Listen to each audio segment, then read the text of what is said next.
Welcome back to the Sleeper Dude YouTube channel. The beginning of this video is maybe a little choppy because we've been working on this car for like 6 months on and off when we had spare time. So the time lapse at the beginning of this video is us taking this thing apart over the last 6 months or so when we had spare time. This is an 89 Super Coupe Thunderbird. It's a 5-speed model, which is why I bought it. And it quit running right for me. I think we got a bad crank sensor, but we bought a 97 Ford F-150 and it had a 4.2 liter V6. And so we got the cylinder heads off of it, which are, if you're a V6 Ford man, you'll know, it's a dual port cylinder head. So you have the torque port and the horsepower port, basically. So we ported these out extensively. The footage is no longer available because it was on my old phone. Same thing with the exhaust, ported them quite a bit. We got packed 1218 valve springs, and I think these are comp retainers, which you had to put the comp retainers to get the installed height corrected. I think it moves the installed height up. We got some Chinese wastegate and blow-off valve. We got a used performance cam. This is a 550 lift, 218 duration at 50 thousandths, and it's a 114 lobe separation angle. We got a GT35 Chinese turbo to go on it, because we're making this Super Coupe a turbo coupe is what we're planning on doing. We also have a new timing chain. We have some ARP head bolt, or head, I think it's bolts. I don't think it's studs. And then we've got some MLS head gaskets from Felpro and a bigger fuel pump. So in this video, we're gonna try to get most of these parts put on this car and work towards getting it back on the road. I also pretty heavily modified this 97 Ford truck intake. So I took out the baffles that switch it back and forth between the 2 ports. So it's gonna be running on both ports all the time, which will probably kill my low end torque, but it's what I wanted to do. I also welded up the EGR ports on this thing and did a little modification to the upper intake. And I'm not sure how long I'm gonna run this intake because I'm afraid it's gonna stick out of my hood. I'm gonna have to get one of those Mustang intakes that come over to the side. But let's get started on this thing. Oh, that's my grips for my mini bike, bro. Ciao.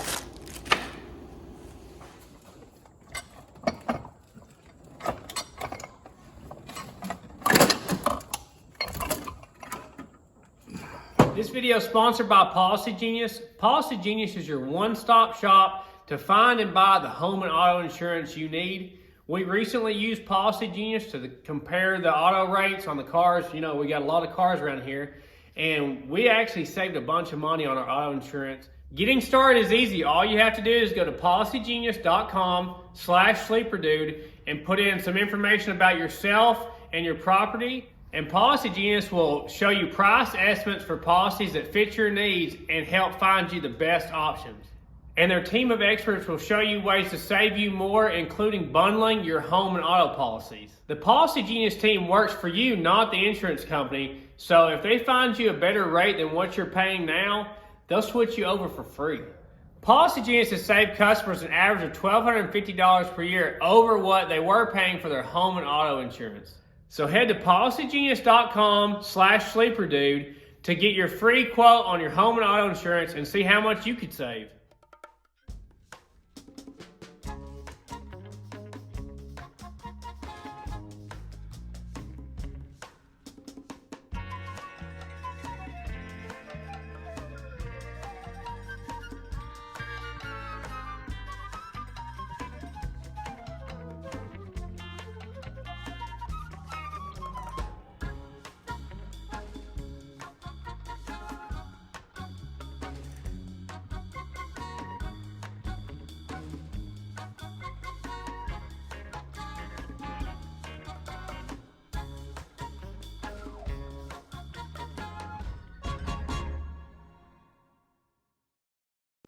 I think after a lot of work, we finally got all the intake bolts loose. These are not fun cars to work on, by the way.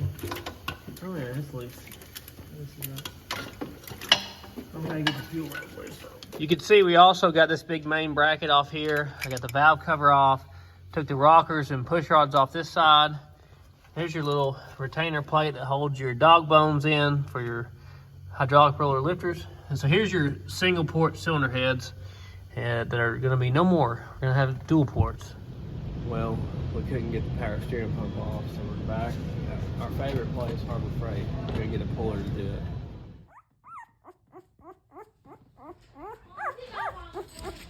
So we got our little pusher end on this tool right here. We're gonna slide this collar over it. Ooh. All right, we're gonna drop that in the antifreeze. Where'd you fall? There we go. Okay, now we got it dug back out of there. Gotta get our puller tool on here and collar. This slides over everything. And this thing is supposed to pull this off of here.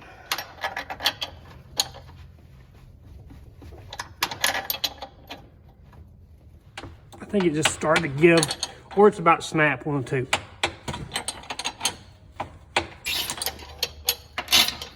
Almost off. There we go. Finally got that thing off there. Okay, well that worked pretty good. Now let's get this power steering pump and bracket off here so we can get the water pump, crank pulling, timing cover, heads, you know the deal. All right, Ralphie, I think we can get the water pump off maybe now. If I got all the bolts out of it. Well, it feels like something else is holding it. I thought I got them all. All right, Ralphie. You know what this is called? What? What we're taking off here. Water pump. Exactly. And you know what it does? Pumps water. Exactly.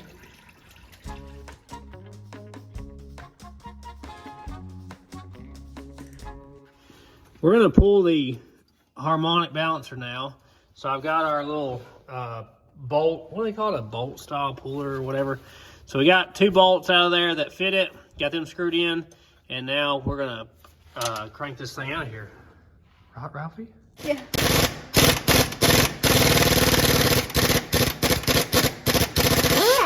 Finally. Now this is what I believe was wrong with this car that got me off the road. I'm gonna go through and trace the wires and see if we have any messed up wires, but it would just randomly shut off on me. And that's the only thing I could think of that might have been wrong. I pretty much replaced everything else in the ignition system except for this.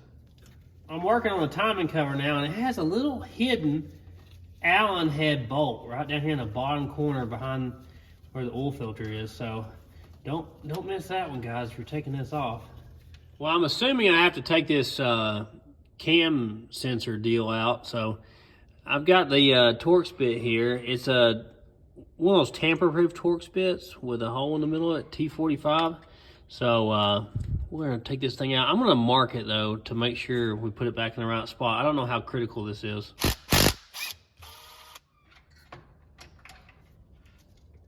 Man, it's just like a dummy distributor, isn't it? I feel like I have everything off this. Man, it's still stuck feeling though.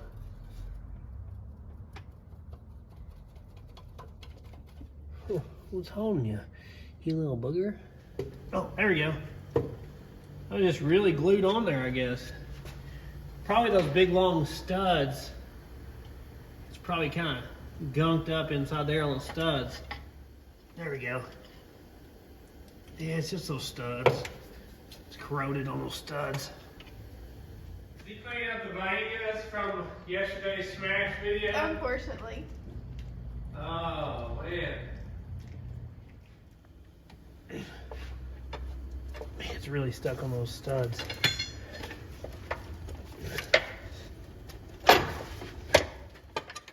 There we go. Finally. It's a pretty crazy setup.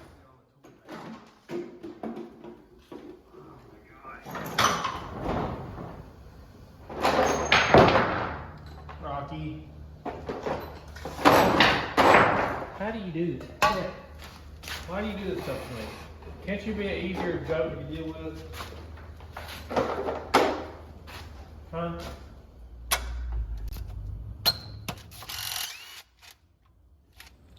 Is it good? Valve cover and cylinder heads off now that we got access without that stupid power steering system in the way. No. Is he eating it? He's gonna eat it.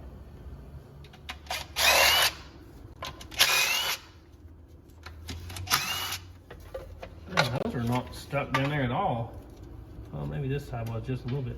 You can tell somebody took care of this engine. It's very clean underneath the valve covers.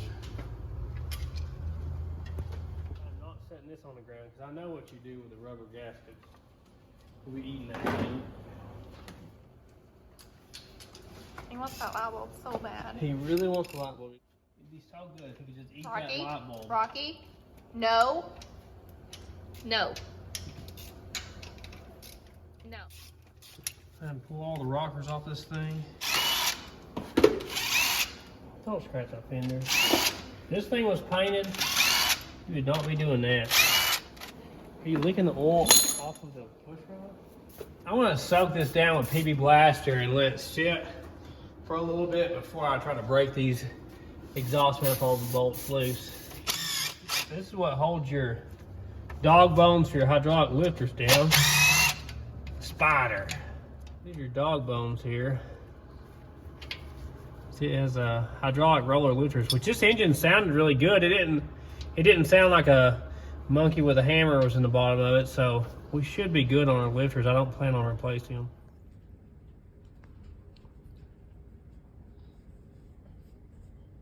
I actually ended up letting these sit overnight just so he hopefully won't have any issues. I probably shouldn't say anything about it yet.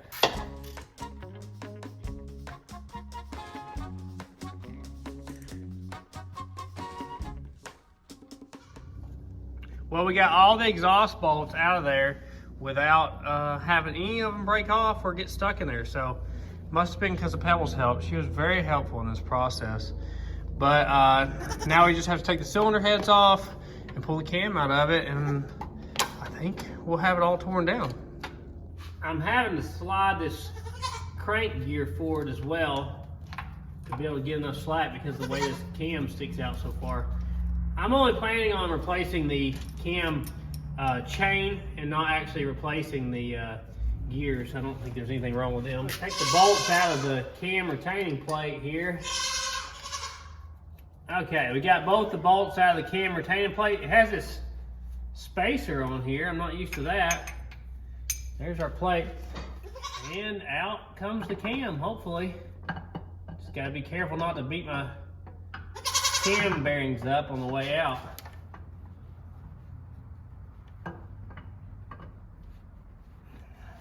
There you go. Well, here's the old cam next to the new cam. Everything looks the same to me. I don't see any differences between them, so it looks like we have a correct style cam. What do you think, Ralphie? Yeah. Here's the timing chain tensioner. There's our cam bearings. They look pretty good. You look back in there, you can see the rods even in the thing. There we go. Look at that. Almost read the part number off of them. Well, I'm going to have to take the exhaust manifolds loose from down underneath there to get them back out of the way far enough to take the head bolts out. So up she goes. These are 15 millimeter under here.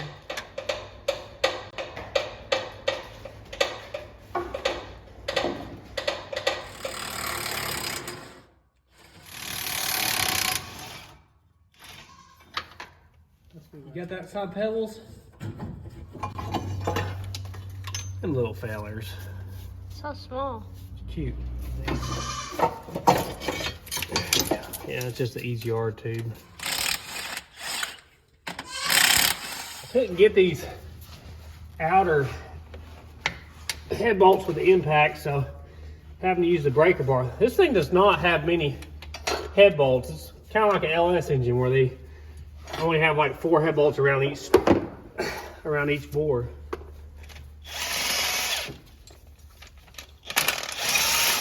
Okay, so yeah, the top ones are longer. Okay. Yeah, it looks like graphite head gaskets. That's what I thought these things had. No wonder these little 3/8s are bad about blowing head gaskets. You would have thought they would have put something better than that on a, you know, a supercharged engine though. Of course, I didn't catch it had a ground strap on the back of it. You guys ever do that? Pull a cylinder head and they had a ground strap you didn't know? Well, cylinders look pretty even, which this car ran good up until I had the crank sensor issue. It was doing, I don't remember, it was like 13 pounds of boost I think we had on this thing. So here's a direct comparison between the split port head and the single port head. So this has one intake runner for every cylinder. This has two. So in theory, one's supposed to be good for low RPM torque, the other one's for high RPM horsepower, and they have a baffle to shut off the high RPM horsepower when you're not in it hard. This is one thing that's pretty confusing to me. The exhaust port on these is bigger on the stock head than this split port head was, but I did port it out bigger, but it's still not as big as this one is. There's also quite a bit of difference in the combustion chamber. You can see the heart-shaped combustion chamber here, and this one's more flat. Same thing here, this one's round and this one's not. I need to see what the difference is in the CCs on the combustion chamber. I was thinking they were very similar, but I need to look it up. What did I forget something here too? Or am I just hung this line? Well, same story here. Looks like it's burning pretty even. I don't see anything out of place. So this thing has dish top pistons in it, and I feel no ridge at all on the top of the cylinder, so looks like this engine's in pretty good shape. I still just can't believe they use these graphite gaskets on a boosted engine from the factory. Here's your closer look at the pistons and the bores. Looks really good. Of course, this car seems to be taken care of really well. I'm thinking, you know, what do you think, 30 pounds of boost we should shove down in those holes? We're gonna have to change the oil since we dropped coolant down in it. From memory, it hasn't been long since I changed the oil in this thing. Get these dowels. You got the hiccups, Ralphie? Yeah. Try to get these dowels out of here so we can clean up the surface of this block. Well, you know what's next. We gotta start scraping all that graphite off the top of the block and the timing cover, so cue the time lapse.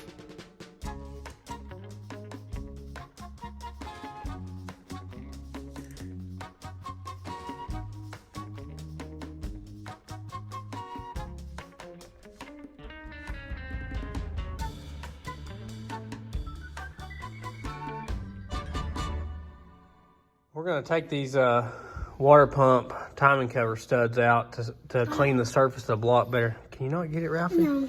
Look, man, one hand, bro. One hand. So with those studs out of the way, we can get better access to clean this up, because you got oil passages right here and water passages, and let me tell you, fellas, you don't want you to mix your oil with your water. I'm not sure how much oil is supposed to be in the water, but it's not much. Do you feel like we got it clean good enough for who it's for? Totally. Yeah. This guy that owns this car is pretty low standards. Doesn't it hurt? Yeah.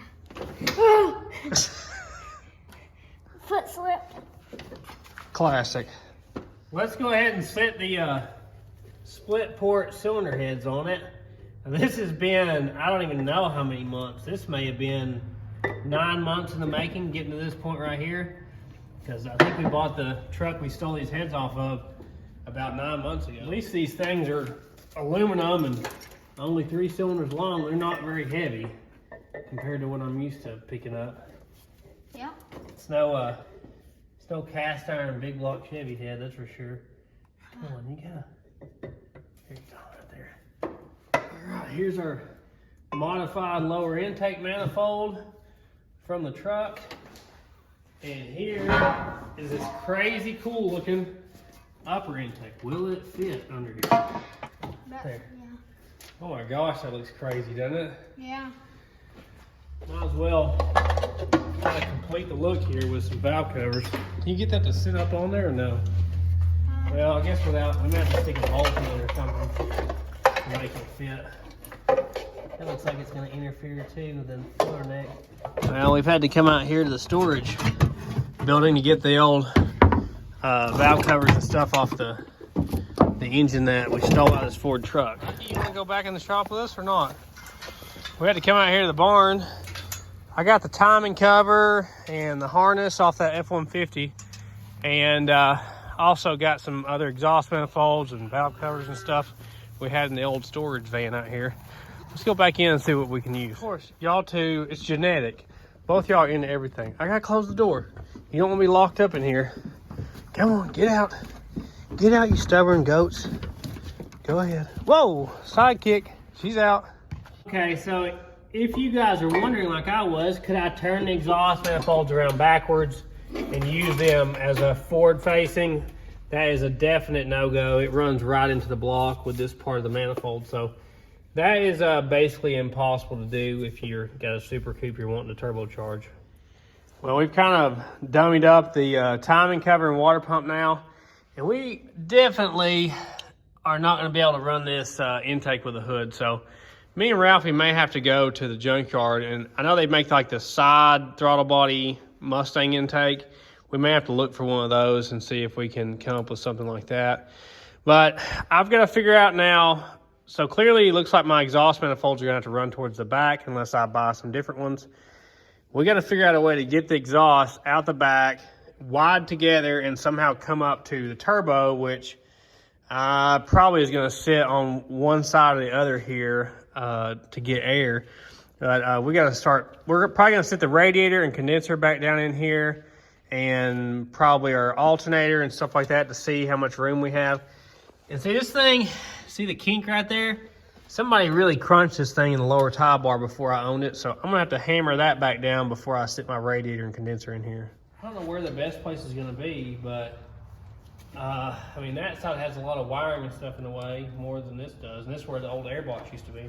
I just want it to be able to get decently fresh air though, and I usually like to point the exhaust out away from the radiator too, because I've had a lot of overheating issues like with my Maverick when I first did it with overheating. Just first looks at it here, I'm probably gonna have to bring the exhaust down and go under here probably. Probably merge the exhaust right in here, bring it under these control arms, and maybe go up under there to the bottom of the turbo and cut out a hole in the fender well to get the exhaust up to the turbo. That's just first thoughts on it looking under here. You would think, you know, big Thunderbird, little V6 engine, it'd be like super easy to put a turbo on it. That's, you know, I thought it'd be a little bit more space than this. I tend to like to take accessories off a car, but if there's any way, I would like to keep my AC and power steering on this one. Golly, too many brackets. I wish this car just had an alternator only. Then I wouldn't feel bad about, you know, only running an alternator, but.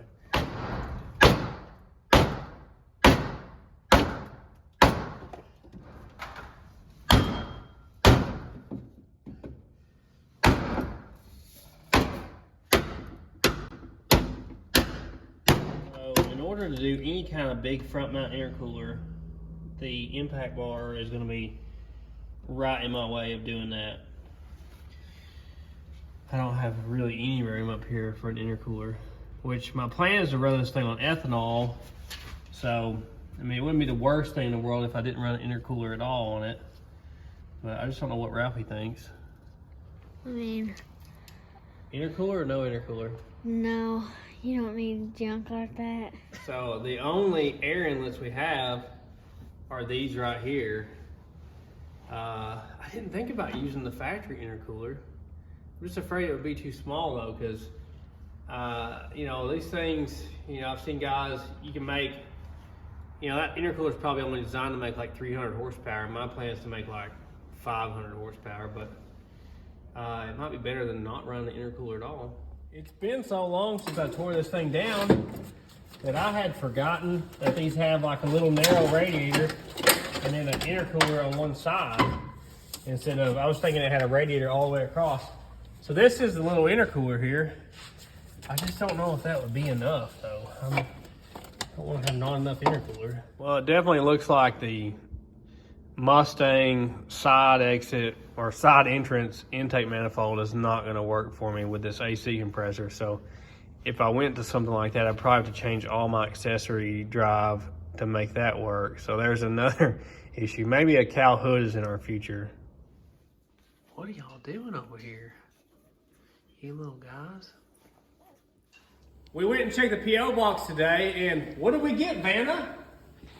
Looks like we got a brake tool kit from Sean from Washington State. That's the farthest place from here in America, so thanks for sending that. We need that. I appreciate it. I know you went through a lot of trouble to get it here through 2 different shippers, so thank you very much. We appreciate it. We'll use it. We got the cooling fan stuck in there now. Man, this is gonna be a tight fit for sure. I really need to bolt up some of this stuff like exactly where it goes, because in this game, you know, even an inch is gonna matter on where this stuff is. So I'm probably gonna go through and put a bolt or two in all this stuff and tighten it down a little bit tighter than what it is now.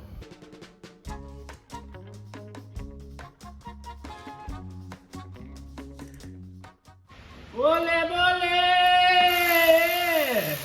Ole, ole!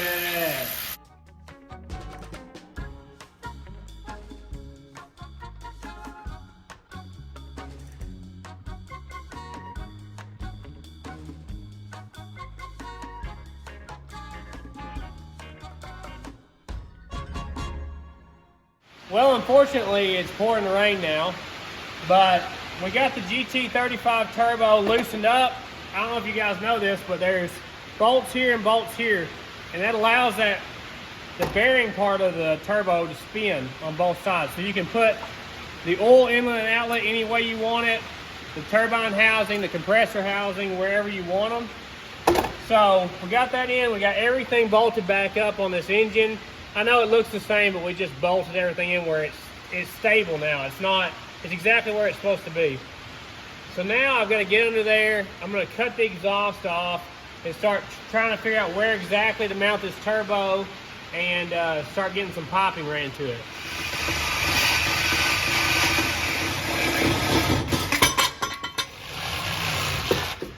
Ow!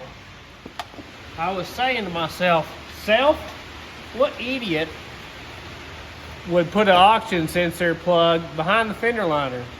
Now I realized, oh, this is the wideband O2 sensor I put out last year. I did that.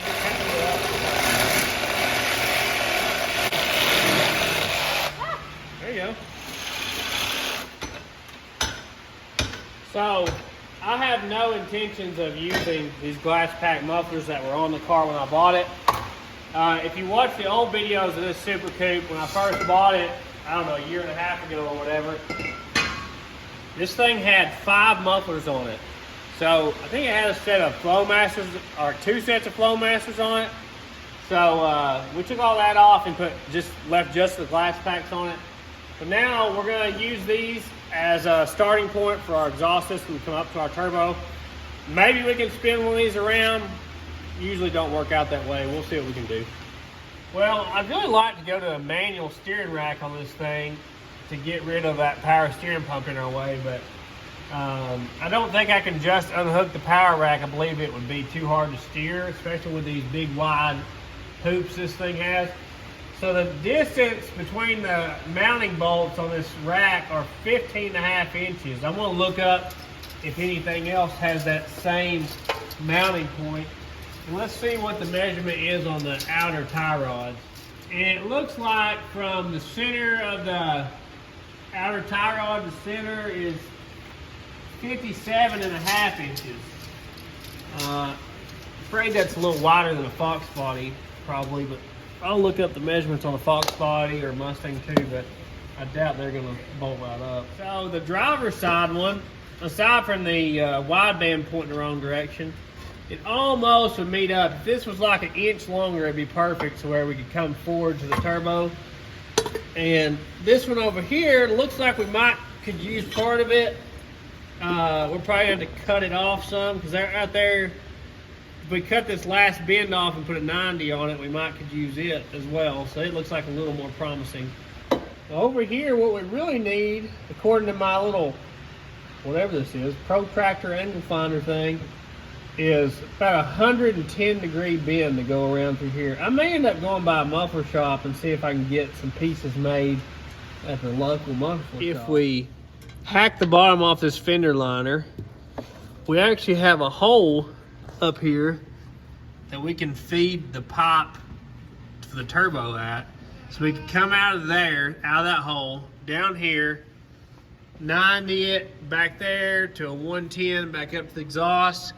The other side we could come down 90 it to the other side, 90 it, 90 it up to the engine. I've never built a turbo kit this way where it didn't go through the engine bay, it went outside the engine bay, but that's really our only option if we're going to keep our accessories on this car. Because as you see here, there is nowhere to bring a pipe through up here. There's too many lines. Now, if you took off the AC and took out all the AC lines and took everything out of this car, you could definitely do it. But the way it's set up right now, with the power steering and air conditioning, the jack shaft stuff, there's just nowhere to do it up here. We got to go out here to our storage van to get some more parts. I'm looking for the throttle body and thermostat housing and stuff. Rocky must be scared of the rain and the dark. He hasn't come out lately. Looks like there's a tiny little baby throttle body where I guess we're going to run for now.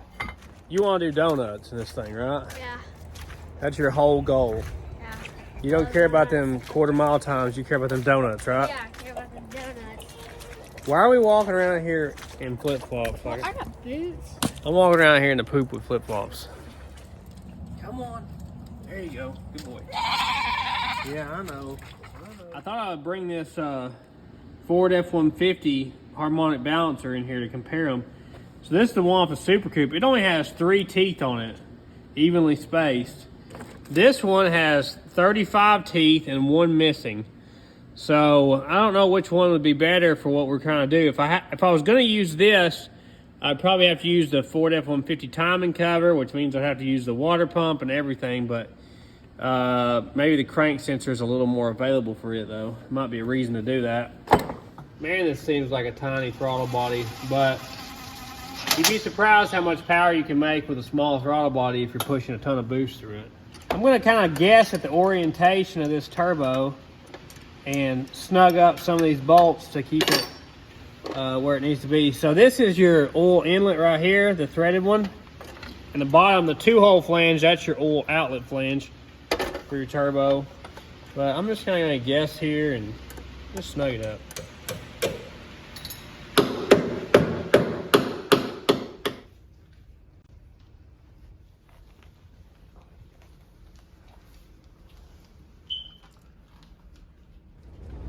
Well, I ended up taking those head pipes to the muffler shop. I'm going to have them make some pieces. I dropped them off this morning, so I'm headed back now to go pick up the pipes, and hopefully they'll work better for us than that old junk. Well, I'm back at the house now with Ralphie, and this is what I got made at the muffler shop. So this is a 110-degree angle. That's a 90. Hopefully those will be correct. Supposedly they're supposed to be the right distance too. We should be a little over 8 inches from here to here on both of them. And also I had them just bend 2 90s into a stick of I think that's 2-inch exhaust pipe, so we can use these 90s or cut them and make, 45s or whatever out of them. Use the straight pieces, just so we have some really good stuff to start with. Well, really good, really good. At least it's new stuff and not used stuff. So we're gonna get to trying to hook up these head pipes now.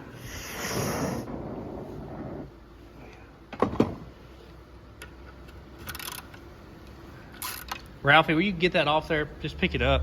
What? Pick it up. Is it hot? Why would you think that'd be hot? I'm just kidding. Don't touch it. It's super hot. Oh, God. Wow, look at that. I gave him the measurements and the angle, and it looks like he nailed it. It's right against it like I wanted. That's awesome. Oh man, he nailed it on both of these. Look how good that is. It's like exactly the right length. That's why I go there. So I don't know why I was originally thinking I would bring this forward and then like 90 it over, but I think I should just point these right towards where the turbo is up here. So I'm gonna point this one this direction, I believe, this one this direction, and maybe Y somewhere in here, and then go straight up into the turbo here, which we'll have to cut back this fender liner, or maybe I'll just take it out for a while until we get this fabricated, then figure out how much I need to cut off of it. Don't you think? I think we should just snip. Just snip. These hoops and casings. If you look back at our older videos, we put these on there I think they're 8.5 inch, 18 by 8.5 with a 255/45. It's the biggest thing I could fit on the front. Oh, and you gotta get really straight and kind of push on it. There you go. Got Mama's little drill, don't you? Yeah. Make sure you always want to put the screw somewhere or we'll run over it later. I've been known to leave a fender liner or two out for an extended period of time, like the rest of the time I own the car. I'm trying to figure out how high I can come up with this thing, because that'll give us, you know, more options with our oil drain back. How high up I can come with this, if this is the best way, because this exhaust outlet, we're gonna have to cut a hole in this apron to get it to go back out. But I don't want the exhaust going that way, even though it might be easier to do that. I don't want the exhaust going out right by all this stuff. It looks like we need about 17.5 of them little marks from the base of the turbo to where the control arms and stuff, the K-member is in there. So I'm going to cut this off here and then cut it somewhere in here. I'm going to measure that too. And this will go up to our turbo, hopefully. Inches? Yeah, inches, right. That's what Wawa would say. I bought this chop saw at a yard sale for like $10 when Ralphie was a baby. And as you can tell, I've used it quite a bit since whoever else used it. This thing's been great. The trigger's a little wonky, but it's great.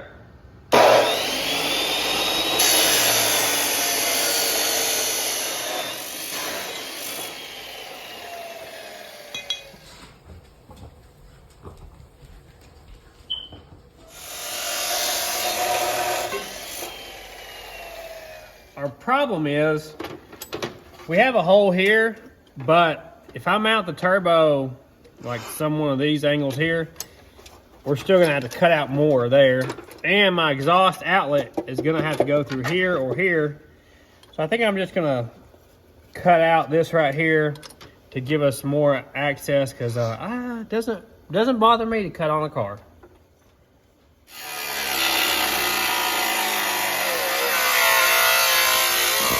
There we go. Man, some of you Super Coupe guys just threw up, didn't you? Yeah, that gives us all kinds of room to do whatever we want now. We got to keep a decent amount of distance between this flange and the fender, because you don't want to have your exhaust too close to your fender. But that allows us to run this pipe up through anywhere. If we want to move this different angles, move it in or out. So we got this cut to the right length, or close to the right length to meet up with the turbo. This end, I think this is like 29 inches long.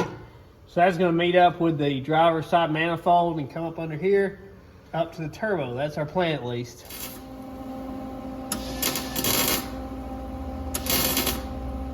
I think that'll work this way and that way, but it's a little too high. So we're going to have to cut that pipe down a little bit, don't you think? Yeah. To get it down low enough, because if we put it up here, the exhaust is going to run to the upper rail. Well, this is just, the pipe's a little bit too large for this to slide inside of it. I think I'm going to actually squeeze it together with my channel locks, and then that way we can actually slide the pipe inside of the flange just a little bit and weld it.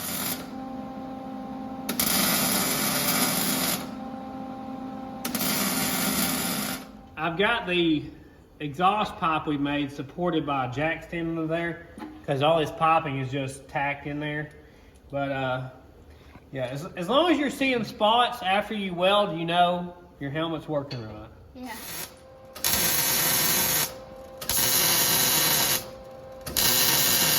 So now we've got to take a pipe from the passenger side manifold up to here, cut a hole out in this, and merge the exhaust together.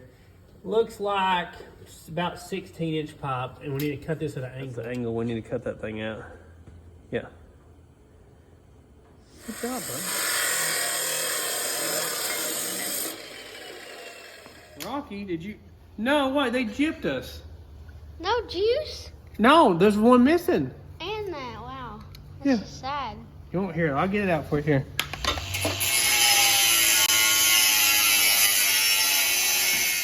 Yeah, I can probably weld that gap up, I'd say. Yeah, mark around that. We're gonna have to cut a hole in that pipe so the exhaust can get in there.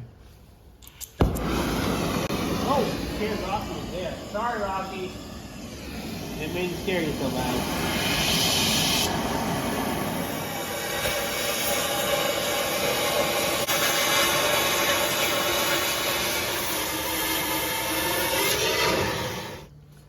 Oh, is it gonna catch on fire? Maybe.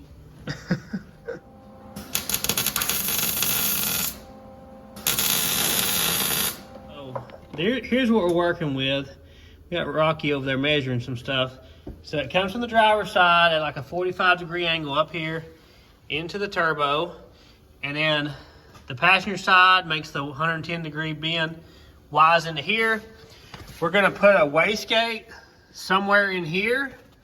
And then that's what controls your boost level is your wastegate. And it's gonna go up into our T3 flange, into our turbo. And I know you guys are probably gonna say, oh, that pipe's too small. Like, that pipe is the same size as that flange. So everything's gotta go through that flange anyway. The feed side of the turbo and the exhaust doesn't seem to matter that much. Now this right here really matters. Like the exhaust coming out, you want as big of a pipe as you can with as least restriction as you can. Now we're gonna measure this and figure out what we need to go from here to here. I'm probably just gonna go from here to here now until we get this whole intake hood situation figured out, and maybe we mount an intercooler to it later. All right, so that's a 2.5-inch outlet. That's a 2 3/4, and we really need 2 90s. Come on, boy. Let's go. We got the mystery man Tyler with us here today. He's out here helping us since it's the weekend now. We're gonna go out here to the van and see what we can find. That looks like it'll work for the turbo side. That's a 90, 2.5. What do you think, Rocky?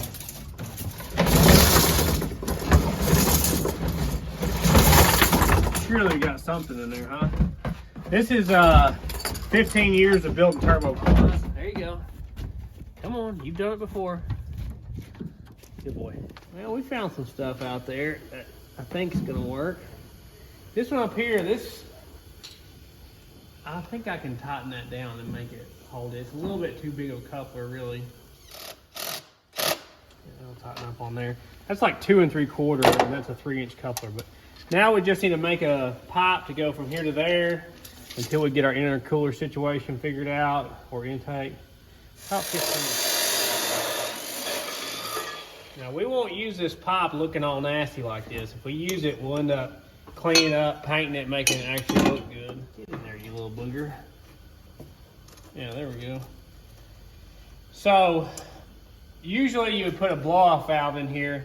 Now I will say, like, I ran the Starlet with no blow-off valve. And if you have a vehicle with just a pipe straight in the engine like this, in my opinion, you don't have to have a blow-off valve. I've ran a car like that. Sloppy Mechanics has always ran his cars like that. Usually if I have like a big intercooler and a lot of piping, the more air volume you have between your turbo and your throttle body, the more need you have for a blow-off valve.